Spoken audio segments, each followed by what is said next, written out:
এটাই হচ্ছে আমাদের সোনার বাংলাদেশ। দেখুন আপনি যেটা ন্যায্য সেটা করে যান।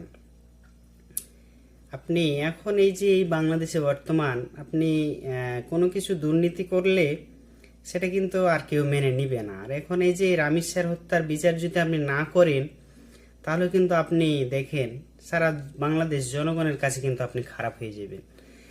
আপনি অতি শীঘ্রই সেটা ব্যবস্থা করে ফেলেন। দেখেন প্রত্যেকেরই সন্তান আছে। একটা স্বাধীন দেশে এমন যদি ঘটে তাহলে আমাদের কি দেশটা স্বাধীন করে কি লাভ হলো? 1971 সালে যে পাকিস্তানকে বিদায় করি তাহলে আমাদের কি লাভ হলো? ওরাই থাকলে তো তাহলে ভালো হতো।